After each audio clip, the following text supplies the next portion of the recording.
1963, the GKN Sankey factory, Hadley Castle Works, Telford, Shropshire. A tracked vehicle rolls off the production line and onto a rain-slicked test yard. It is 15 tons of welded steel, flat sides, flat roof, a slab front plate angled just enough to deflect a rifle round, no turret, no cannon, a single general-purpose machine gun mounted on a pintle that looks almost like an afterthought. The engine is a 6-cylinder, 2-stroke, opposed piston design by Rolls-Royce that can burn diesel, petrol or kerosene, whatever happens to be available. Inside, 10 soldiers sit on fold-down benches facing each other across a hull, so plain it could pass for an industrial shipping container on tracks. It looked like nothing. It looked like a steel box somebody had welded tracks onto and called finished. Officers in the War Office were already describing it as a battle taxi, a phrase that made it sound disposable.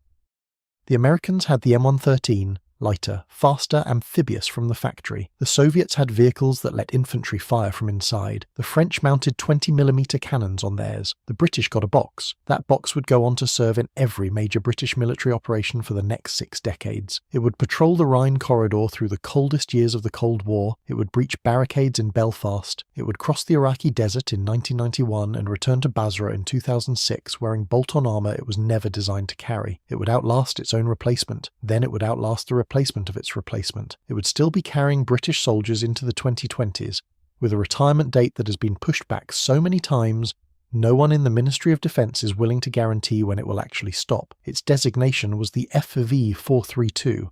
The Army tried to name it Trojan. The Trojan Car Company objected, so the troops just called it the 4-3, and it became the longest-serving armoured personnel carrier in British military history. To understand why the FV432 existed, you need to understand the problem Britain faced in the late 1950s. The British Army of the Rhine, known as BAOR, was the country's largest single military commitment. Tens of thousands of British soldiers were stationed across West Germany, positioned to hold the North German plain against a Warsaw Pact invasion that NATO planners believed could come with as little as 48 hours warning. The battlefield they trained for was not like anything Britain had fought on before. It was expected to be nuclear. It was expected to be chemical. Infantry who fought on foot, exposed to fallout and nerve agent, would be combat ineffective within hours. Britain needed a vehicle that could carry a full infantry section across contaminated ground, protect them from shell splinters and small arms fire, and deliver them to a dismount point where they could fight. It did not need to be fast. It did not need to be heavily armed. It needed to be cheap enough to produce in thousands, reliable enough to start every morning in a German winter, and simple enough for a 19-year-old conscript to maintain in the field. The requirement was issued in September 1958 under War Office Policy Statement 26. GKN Sankey, an engineering firm based in Telford with deep experience in military vehicle production, won the development contract. The design drew heavily on the cancelled FV420 series, particularly the FV421 load carrier. A prototype was completed by 1961. A production contract followed in 1962. First deliveries reached units in 1963.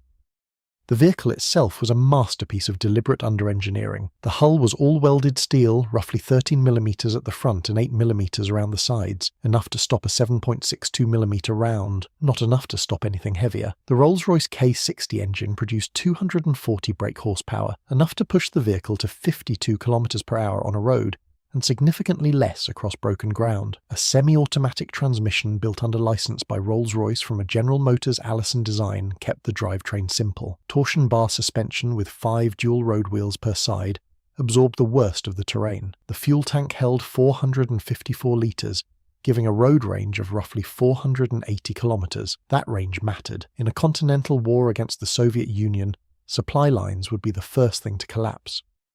A vehicle that could operate for days without refueling was a vehicle that could still fight when the logistics chain broke. The multi-fuel capability of the K60 engine was not a luxury. It was NATO doctrine. Allied armies ran on different fuels. A British vehicle that could burn captured Soviet diesel, American petrol, or aviation kerosene from any airfield was a vehicle that would never be stranded for want of the right fuel. Every design decision in the FV432 came back to one principle: keep it simple, keep it running. Get the infantry where they need to be. By the time production ended in 1971, GKN Sankey had built approximately 3,000 FV432s. At peak strength in the 1980s, nearly 2,500 were in active service. No other British armoured vehicle of its generation came close to those numbers. Now, before we get into where this vehicle actually fought, If you are enjoying this deep dive into Cold War British engineering, hit subscribe.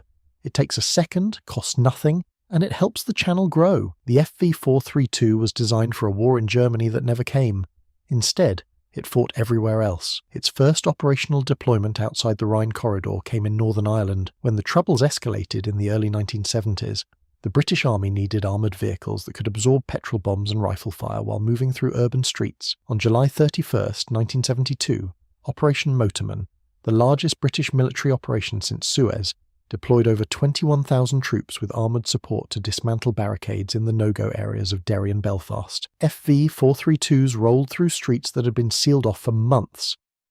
They were too heavy and too loud for the narrow terraced roads, but they were also the only vehicles the army had in sufficient numbers that could take a hit from a sniper's round and keep moving. The 4-3 became a fixture of the Northern Ireland garrison for the next 3 decades. Then came the desert. In 1991, during Operation Granby, FV432s deployed to Saudi Arabia with the 1st United Kingdom Armoured Division. They served as command vehicles, ambulances, mortar carriers, and Milan anti-tank missile platforms. The Gulf exposed every weakness the vehicle had. Crews sweltered inside in full nuclear, biological and chemical protection suits because the 4-3 had no air conditioning. Sand-clogged filters designed for European mud. The thin armour that was adequate against Soviet shell fragments offered uncertain protection against the heavier weapons Iraq had purchased from its own Soviet suppliers. A hasty program to fit satellite communications terminals into the hull produced vehicles that worked, barely, but the operation made clear that the FV432 was being asked to do things it was never designed for. In the Balkans, the 4-3 found a role that suited it better. During Operation Grapple in Bosnia from 1992 onward, FV432s served as ambulances, convoy escorts and troop carriers around Vitez and on the dangerous roads into Sarajevo. 5 Cymbeline mortar locating radar sets, mounted on FV432 chassis, deployed to Sarajevo in 1994 to detect heavy weapons fire in violation of ceasefire agreements. In Kosovo in 1999, under the command of Lieutenant General Sir Mike Jackson, light-role British units used the 4-3 for protected mobility in the uncertain early days of the KFOR peacekeeping mission, but it was Iraq for the second time that transformed the vehicle. By 2003, the FV432 was 40 years old. It had been scheduled for retirement more than once.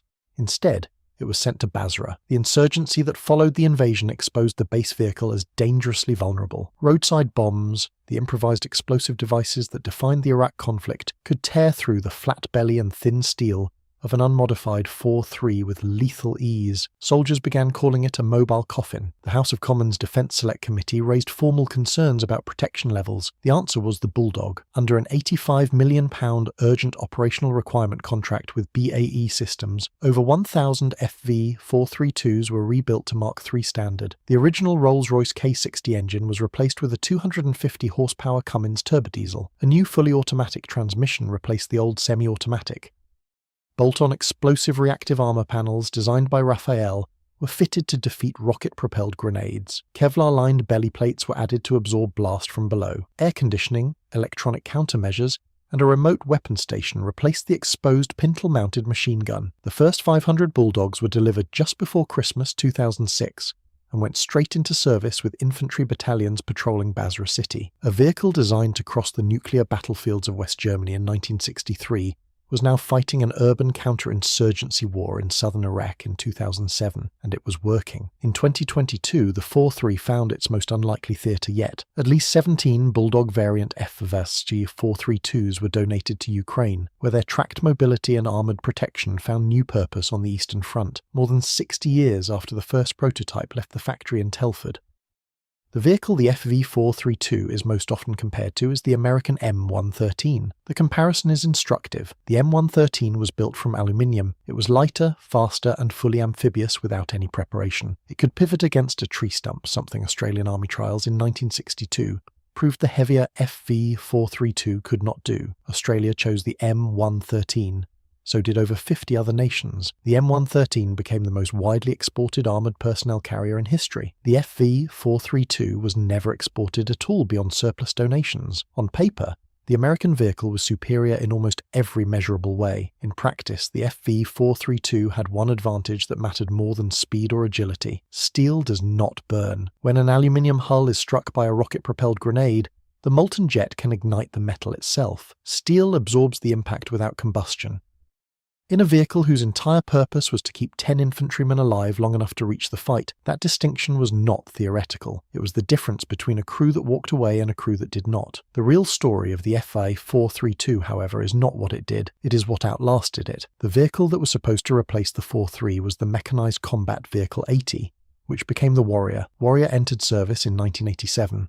But the Army could only afford 789 of a planned 1,800. The 4-3 survived. The next replacement was the Future Rapid Effect System, a program that consumed years of study and millions of pounds before being cancelled without producing a single vehicle. The 4-3 survived. Then came Ajax, a £5.5 billion program plagued by noise and vibration problems so severe that crew training had to be suspended. Ajax replaces the reconnaissance fleet, not the 4-3. Then came Boxer, the multinational wheeled armoured vehicle that may eventually absorb most of the 4-3's remaining roles. Boxer deliveries began in 2025. The FV-432's current out-of-service date is 2030. If that date holds, the vehicle will have served for 67 years. A defence survey conducted at Shrivenham reportedly rated the FV-432 the most reliable vehicle in British armoured history. Soldiers who served in it had a saying: the British Army will be fighting on Mars in the FV-432 in 2157. Dozens of surviving examples sit in museums across Britain, from the Tank Museum at Bovington to the Muckleburgh Collection in Norfolk. Hundreds more are in private hands, cheap to buy and surprisingly simple to maintain. At least one was converted into a replica German assault gun for the television series Band of Brothers, 1963. The GKN Sankey factory, Hadley Castle Works, Telford. A tracked steel box rolls onto a rain-slick test yard, and no one watching thinks they are looking at history. It has no cannon, no sophisticated fire control, no night vision, no digital backbone. Its armour will stop a rifle bullet and not much else. Its engine is loud, its ride is brutal, and its interior leaks when it rains. And yet it worked. It worked on the frozen plains of northern Germany in the dead of the Cold War. It worked on the burning streets of Belfast and Derry. It worked in the sands of Kuwait and the rubble of Basra. It worked in the mountains of the Balkans and the mud of eastern Ukraine. It outlasted the Warrior.